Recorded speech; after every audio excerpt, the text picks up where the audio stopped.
Hello, everyone, and welcome back to another episode of Sports Talk Philadelphia. We have another great episode today. We're going to talk about Super Bowl 60 and everything else with Philly sports. Let's get right into today's episode.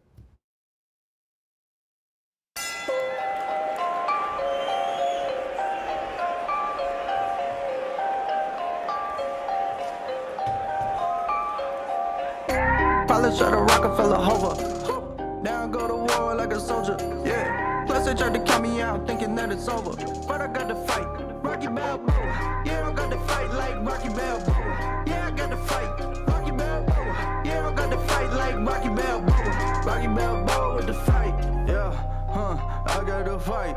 Yeah, What's up, guys? Welcome back. I'm your host, Braden Knapp, and I'm, of course, joined with a full panelist, as always. Here on my left, Chris Gress. How we doing? Doing good, man. Ready to talk ball, as always. Always. Here we go. Over here, Tyler Farmer. How we doing? What up, man? How you doing? Pretty good, pretty good. And over on the end, as always, Jaden Torres. What's up? Doing good. Down $14, but we're good. A little impact of the Super Bowl, unfortunately. Well, let's get right into that, and let's talk about our football talk. And the P gets dirty in Seattle smackdown. Man, the Seahawks defeated the New England Patriots 29-13. There was a second Super Bowl for the Seahawks in their franchise history. The Seattle defense had 13 points allowed, 6 sacks, 3 turnovers, and 1 defensive touchdown. And obviously, Kenneth Walker, the running back, is your Super Bowl MVP, totaling over 150 scrimmage yards.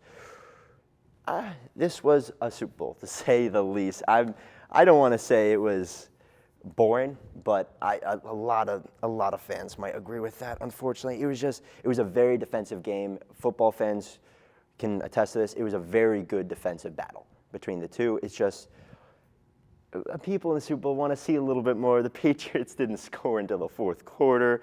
I mean, the Seahawks, even though they were winning, it just was field goal after field goal. Chris, what's your thoughts on this game? Yeah, boring maybe isn't the right word, but snooze fest you could throw into that category. Now, all things being for real, wasn't the most electric Super Bowl. I mean, you're right. Defensively, it was great to see. The Legion of Boom, I'm sure they were smiling from ear to ear watching that game because they were making the Seahawks' current defense was making those boys proud. The amount of plays they were making, that pick six at the end, all the sacks, all the forced fumbles. Drake May threw for 295 yards, which is really good, all things considered. But then when you realize that 235 of those yards were in the fourth quarter alone, he had a couple interceptions. Really, Seattle kind of humbled him and made him look a little more human than he did throughout the majority of the year. But overall, I mean, the halftime show was awesome. Bad Bunny killed it, but would have much rather preferred to see the Eagles in there, as I'm sure everybody watching this show knows. Yeah, I feel like Eagles could have definitely put up a way even better performance, but obviously they weren't in it. Tyler, I mean, you predicted it kind of almost here. I mean, I know you want to talk about it. I mean, look, if you need lotto numbers played, you call your boy up. You know what I mean? But look, I mean, just like I said last week, just that offensive line was going to be a problem. Will Campbell, I don't know who was on there behind more between him and Drake May, because every time they shot to Will Campbell, he was getting knocked over by somebody else. DeMarcus Lawrence knocked him over. Leonard Williams knocked him over. I mean, I'm like, dude, could you block a Twitter account right now? He was awful. But, I thank God for Bad Bunny. He was the only thing entertaining throughout the Super Bowl, but it just was it was like watching 5 turnstiles because nobody could block for them. And the Seahawks, in the first half, the Seahawks weren't really blitzing like that. And then in the second half, they brought a lot of corner blitzes and stuff like that. But, they couldn't block to save their lives. It was bad. It was embarrassing. No, they could not. And it unfortunately was very embarrassing. And Will Campbell, he had absolutely terrible day. But everyone else on the O-line, too, just got, killed. Everyone just pretty much just got ran through. To say the least. It was something to watch. Over and there, Chaden, what stood out to you most about this Super Bowl? Well, my point for the Patriots to win was to stop Kenneth Walker. Obviously did not happen. But that Patriots defense, one thing for sure is Christian Gonzalez, an all-time performance right there. But like everyone else said, Bad Bunny, best part of the night. Thank you, Bad Bunny, representing everyone. I was like, Bad Bunny was fantastic. I love watching Bad Bunny. And I was a fan of him before, and I was like, this is going to make me even more of a fan of watching Bad Bunny, which he did. What I will say with this game, and with, you alluded to it earlier, Tyler, with Will Campbell, he was technically injured. I forgot. Torn knee. Yeah, he has a torn knee going into the playoffs. It was not his best, unfortunately, going in. So I will hopefully, going into next season, he will be hopefully better. I love Will Campbell, and I thought it was a good pick, even though he was drafted at 4, and he was not very good. He had a good rookie year, but at least postseason, during the playoffs, it was not very good. However, I feel like at least the Patriots can keep their head up high. You said it earlier, Jaden, with Gonzalez. They have a lot of good players on this team. And going forward, we need to be scared of the Patriots a little bit. Now, especially if they get a better O-line. I mean, do we think these guys can be back in the next couple of years, Chris? Unfortunately, I do. I do think this group is, I say unfortunately because as Eagles fans, I'm not a big Patriot guy. But yeah, I mean, Drake May's a legit star. I think it was just his first Super Bowl. I think he's going to figure it out and be good. O-line's fine. I mean, Campbell's rough performance, but like you said, the entire O-line was rough. But yeah, I don't see any reason why the Patriots wouldn't be, maybe not back in the Super Bowl, but a legitimate contender in the AFC for years to come. They got all the right pieces. Definitely. I mean, unfortunately, it seems as though they have a good quarterback. Obviously, Drake May didn't play the greatest, but it seems as though they have a good quarterback. I mean, Tyler, do you feel as though Drake May, is he the guy, or what do you feel? I mean, yeah, definitely Drake May is the guy moving forward for the Patriots. He's proven himself to be one of the top-tier quarterbacks, or at least ascending into that ranks. He had a fantastic season. The Patriots will be good again next year, and they'll be good for years to come. Whether or not they get back to the Super Bowl next year, we know how difficult that is. And, them boys down in Baltimore will have something to say about that. So, I don't know about next year. Mentor is coming. That's all I'm going to say. But, Drake May and them, they had a great season, outperformed expectations. They'll be back soon enough. Definitely. Hopefully, maybe they take another year or two off. I mean, love the Patriots, but we don't want to see them winning anytime soon. At least I don't. And that is all we have for our football talk. We will obviously continue on more with football as the Eagles get into the draft. Now let's get into our Sixers. Let's do it. And should have went to Jared, the Sixers. They started their West Coast trip 2-0, but then obviously traded Jared McCain, and they lost 2 of the final 3, but they ended up the West Coast on 3-2, so not terrible there. And they gave up 49 points in the third quarter of their loss to the Trailblazers. We just don't want to talk about that Trailblazers game. That was not pretty. And obviously the last game tonight before the All-Star break is against the New York Knicks. And it should be a very good contest tonight to get back, play East Coast team, not playing more West Coast games. And it's interesting because the Sixers have done a little bit more business besides getting rid of Jared McCain. They've signed Dalen Terry to a 2-way contract and also Marlon Beauchamp to a 2-way contract. So the Sixers have been doing a little bit. But overall, I mean, it still just seems like the Sixers. Chris, how do we feel Sixers right now? Better than you would think. I mean, because the team itself is still playing really well. Like you said, they went 3-2 on the West Coast stint. Embiid still looks great. Maxey looks great. Oubre's been honestly balling out. However long of the stretch it's been for him, he's been solid. But yeah, I mean, back to what you mentioned about signing Beauchamp and Terry. That opened up with two-way guys with guard. Like, you need guard depth now with McCain out and Paul George out till the end of March. Or McCain not even out, McCain just out of town, unfortunately, because, I mean, you could really use him right now with, signing these guys who, no disrespect to Terry or Beauchamp, but they're two-way players. I don't know how big of an impact they'll realistically have for the Sixers. Maybe they'll play in these next couple of games just because of the injuries and the trades and all that. But, yeah, I mean, obviously having McCain would help massively for the depth of the guards because it gives him another guy. He's proven that he's at least a good bench guy right now, good role player, good shooter. But the team overall, honestly, still feeling all right. I mean, they're going to, as long as they get it done tonight, they'll be the 6th seed going into the All-Star game, which as long as they're a top 6 seed, as long as they avoid the play-in for the playoffs, I think they'll be more than good. But overall, better than you would think about how I'm feeling about the Sixers. I mean, it was regardless of all their silly moves, whatever, regardless of all their transactions, they're at least winning some games, and they have been a little above 500 last couple, so that's been nice. Going over to you, Jaden, what to you has stood out to you before this All-Star break with the Sixers? I mean, when the fact that they traded one of their star players while on the West Coast and like on a West Coast travel is a struggle, hit the team chemistry hard, and now bringing these guys in, they're just like the team chem is at an all-time low. So I feel like going into All-Star break, going back to Philly and getting development and seeing what works and what's not working. But one person that I want to see pick up now that Jerry McCain's gone is Justin Edwards. Justin Edwards is the guy that was left out because Jerry McCain came back. And we see how good Justin Edwards can be at his best. So I would hope to see that Justin Edwards is going up now that Jerry McCain's out on the Sixers. Definitely. I feel like we need to see Edwards over these two-way guys we just signed.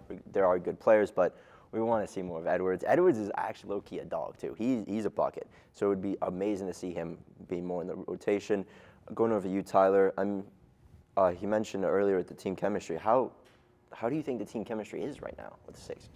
I mean, well, thanks to Maury the moron, that kind of messed everything up a little bit.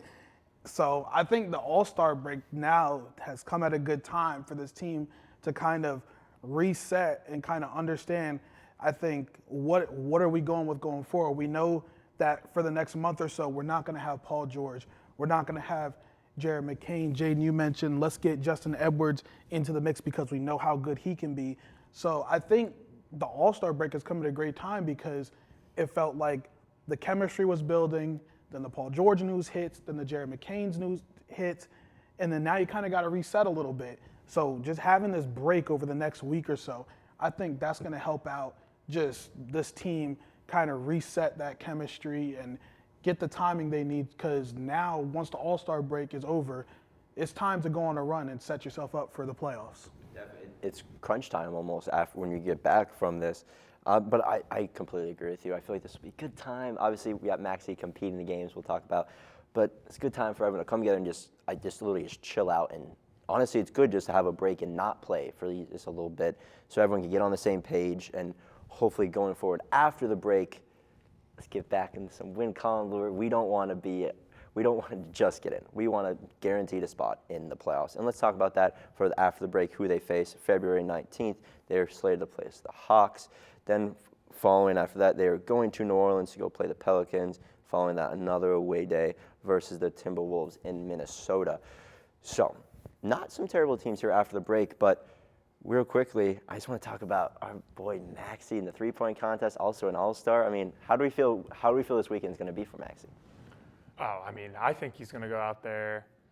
I don't know if he wins the three-point contest, but I think he'll put up a very, very good showing. The All-Star game itself, you know how guys are with that in terms of giving effort and trying, but he's going to put on a show. His style of play is built for the All-Star game, but deserves to start. I mean, averaging 30-plus. I'm excited to see what Maxey does this weekend. I'm sure the rest of us are as well. Now, do we think he's going to be a three-point contest winner, per se? How do we feel about that? He is in the three-point contest. I don't know.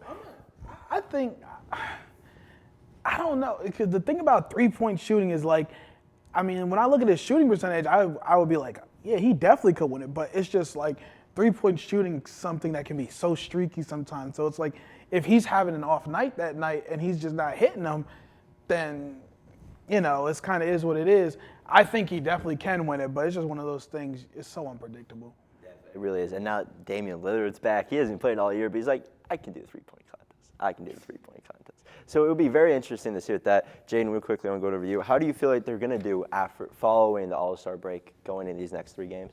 I feel like they're going to do way better. Like they're going to finally find their team chemistry, actually chill and get to practice and be able to get their team chem up. So I feel like after All-Star break, this is the time for the Sixers to go up and be the Sixers that was on a winning streak right before the trade deadline. So I think they got a shot and be able to just not only go to the 6 seed, but maybe a 4, maybe a 3 seed, I feel like that's what we're all looking for as Sixers fans. Hey, we don't want to like just get in.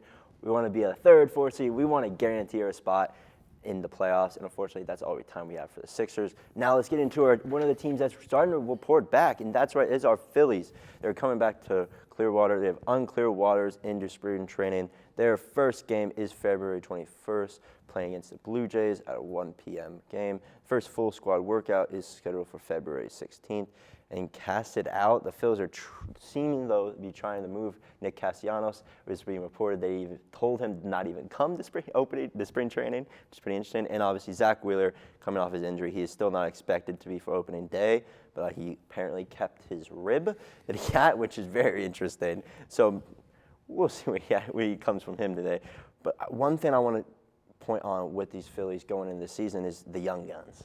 Because the Phils got a couple of young guns. I mean, Crawford, Painter, Aiden Miller is another good guy right now. How is he going to slate into this team? And I don't know. I'm going to you, Chris. I feel like the Phils, they've got to use some of this young talent they got now. Braden, 100%, because the whole point or the whole thing with the Phillies was they didn't do enough this offseason. There wasn't enough moves made. Well, now, I mean, you turn some of that back over to these young guys. You know, they're going to get an opportunity. I think Justin Crawford is going to be the opening day starter in center field. He just has to be. I mean, with the amount of lack of moves they've made, he had 330 in AAA last year, so definitely look for him. Andrew Painter is probably going to be in the starting rotation just due to the injuries with Zach Wheeler.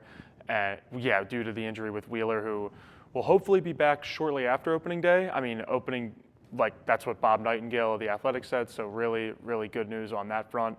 But it's the last young guy who may be the most intriguing out of any of them, Aiden Miller, who the Phillies have said so far early in camp has only been getting reps at short, third, and second. So they want him to be an infielder. And Alec Boehm, not count your days, but you're on the hot seat here with one of the top prospects in the game. On your heels, stole 59 bags last year in the minors. So Aiden Miller could, I think, wildest card is he breaks camp with the team. If he's on the opening day roster, I'd be stunned by that. But don't think it's completely out of the picture with the way they've been using Miller so far. Definitely not. It's a guy to really look out for Phil's fans, I feel like, because this is a guy I feel like could just feel like pop out of nowhere almost and have a pretty good impact. Obviously, it's not going to have an impact right away. The positions he plays, it's going to be a little tough. But I mean, I'm really excited for some of the guys that they have coming into this next season because you said it, they didn't sign a lot of people. So some of these young guys kind of have to play, especially with injuries. We know suspensions, just a part of the game.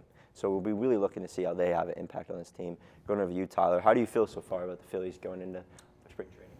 I mean, definitely, I see them banking on some of their younger guys, which I think is a good thing because you can't just let these guys just sit on the bench and not develop them because you draft these guys, you pick these guys, you can't just let them just sit on the bench. But this is still a team that's capable of doing special things this year. Like, I don't think this window is completely closed yet for them to win a championship. And, but the thing also about that is you don't know when it's going to close. It could be open like it is now, and then it could be closed at this time next year. So the Phillies this year is really one of those years where, like, there's a lot of pressure on this team to get it done because I think we can all agree that this team's kind of underachieved. And, the fact that, that World Series in 2022 feels a lot further and further out than what it might be in reality because you underachieved so much since then. So this year, you got to get something done if you're the Phillies. You got to make a run. I agree completely. I mean, almost after. I mean, you said we were talking about these opening windows of how long they can win. And we talked about they've had this window for a couple of years now. I mean, it could be shut already. We don't really know. I feel, as you said, I feel as though they're a contending team. They need to be a contending team, at least their roster. But, I mean, it's going to be very interesting to see how the Phillies play this year. I mean, we need them to play good. I want to go over to you, Jaden. How do you feel going into this season right now? I feel honestly the worst because I have no faith in this team. We've seen it the past couple years. No matter how good they are during the regular season, they might be one of the better teams. They just can't get it done in the playoffs. They just don't get it. And they try to bring in big stars, Bo Bichette and just they can't land them. That's the issue. So I'm not feeling good. They didn't bring anybody new in, so I'm feeling really bad about this season. I just like I don't want to like say I feel like terrible or bad, but I do agree with you because it's almost like what are we doing here? And you're 100% right. When we've gotten to that big show in the playoffs, they almost disappear. But we will see what the Phils do in their spring training. We got to get into one of our favorite segments, and that is Philadelphia's SportsTalk Philly first take. There we go. And let's go with our first question is, who had a better defensive performance in the Super Bowl, the 2024 Eagles or the 2025 Seahawks? Let's start it off. You can go either way here. I believe that. I don't think there's a wrong answer here. But my answer is the 2024 Eagles. There was a point in that game where they were up 34-0, and it was just, they were going up against, arguably not the greatest, but one of the greatest quarterbacks of all time, definitely the best in this generation, and they just straight up dominated. The Seahawks had 0 points, not the Seahawks, the Chiefs had 0 points in the third quarter. I know the final score, the Chiefs ended up with 22 points and ended up looking a little bit more inflated than the Seahawks game, but Sirianni was getting the Gatorade poured on him early in the fourth quarter. Like, that game was over, and a huge reason for that was the defense. So I'm going to say the Eagles, but I'd love to hear what the panel has to say. This is a tough one. This is a tough one for me because, just like you said, Chris, both teams had an amazing defensive performance, but I think I'm going to give the edge slightly to what the Seahawks did this year. Much like the Eagles had the Patriots, had the Chiefs shut out, deep into the fourth quarter. So did Seattle as well. And I think where I'm going to give them the edge here is that they didn't do it. Seattle doesn't, no disrespect to those guys because they're dogs, but Seattle doesn't have the firepower that the Eagles have on their defense. Jalen Carter and Jordan Davis, Nolan Smith, Josh Sweat, and those guys, those were some of the best at their position at that time last year. Those guys were just, Pro Bowlers, all pros, stuff like that. Seattle doesn't necessarily have that level of guys, at least in their defensive front. They're in their defensive backfield, their secondary is just a bunch of talent. But I just think Seattle I'm going to give them a little bit of an edge here because I feel like they did as equal a performance with a little bit lesser talent than the Eagles did. But it really could go either way. Jade, how we feeling? I'm going to agree with Chris here. I think the Eagles had a better performance. Not only that, it's the fact that they just, nobody expected that. There was, people oh, the Seahawks are going to destroy the Patriots, right? But nobody, expected that. Even, watching the game, they're no way this is real. This is just, insane how the Eagles just capitalized and destroyed the Chiefs just like that. That was a team that was just won the past 2 Super Bowls before that. So nobody expected that, and the Eagles just to shut them down like that, that's one of the greatest defenses, performance of all time. So I'm gonna go with the Eagles. This is actually a tough one. I'm not gonna lie. I was fully on the Eagles. Obviously, I'm on the Eagles hype train. Duh. But however, it's Tyler, you made such a great point with the Seahawks team because, the Seahawks, obviously, secondary and they have a good linebacking core. But they don't have a serious pass rush at least the Eagles had, and that pressure. They didn't really have that. But in the Super Bowl, they did. So it's interesting because the Seahawks, they really played well. But obviously with the Eagles, it was belt to end. Not going to finish that. However, seeing the Chiefs lose always makes my day, and Eagles killed them. However, I might have to give it to the Seahawks now, just purely because, a lot of people didn't expect that, at least defensive performance that they did. I knew it was going to be a very good defensive game, but I thought Drake May at least would have something else going into not the fourth quarter. So it's a tough one, but I might have to go with Tyler here and give it to the Seahawks. But, both good defenses, to be fair. it was something. I know we have another question here. I think it's not entertaining, and that is, For this one. I think we're all ready for it, and that is the biggest NBA All-Star snub. Who do we think it is? Let's hear from the panel. All right, well, everyone knows who I'm going to say. It's Joel Embiid. I mean, it's obviously Joel Embiid. He is still leading all Eastern Conference centers in scoring. Over the last week, he's averaging like 34, 8, and 5. I know he hasn't played as many games as Cat or Duran, but what are we doing? Like, if you just look at the numbers, compared them between, take Embiid off the Sixers, they're just not at all the same team. Maxi's great, but he's not good enough to keep this team afloat by himself. Cat, you still have Brunson, you still have Mikal Bridges, you still have all these other guys around him. Duran's good, but he's not Embiid. And I think Embiid is really, I mean, he just had 40 the other night against the Pelicans. I really think he's just out there. He's out there every night. I mean, you can't, that's the whole thing with him throughout every year, is that he doesn't play. He's out there, he's playing, he's averaging 30 plus. I know maybe the games played came into the conversation, but for me, I'll say Joel. What about you guys? Joel's definitely a good pick. I got to go with Kawhi. Ooh, Why is he the not? Glasgow brothers. Love that. Why is he not in it? I mean, he's averaging 27 points a game, 6 rebounds, 49% from the field, almost 40% from 3. One of the best plus minuses in the league right now, and he's helped lead that Clippers team back from what looked like irrelevance early in the season, and now they've been on a heater since. So for me, I got to go with Kawhi. I'm going to pick Michael Porter Jr. Bucket on the Nets, right? But he's averaging 25. Like, he's surprisingly shooting good. He's shooting 47% from the field. So Michael Porter Jr. is my pick above y'all guys. That is actually a good little shout. I never thought, to be honest, he would be as good as what he has been. But I will actually kind of agree here, because we were running out of time with Embiid. Embiid should probably get over Durant. Obviously, we know the game's here, but, like, come on. Embiid has been so good, man. And I'm going to back that. Even though I sometimes hate on Embiid. Embiid should have got it. And unfortunately, that's all the time we have in today's episode. If you would please check out our socials at SportsTalk LTV on X and Instagram. Please stay tuned. We're going to have a lot to discuss next week, obviously coming back from all the festivities happening in sports. Thank you and goodbye.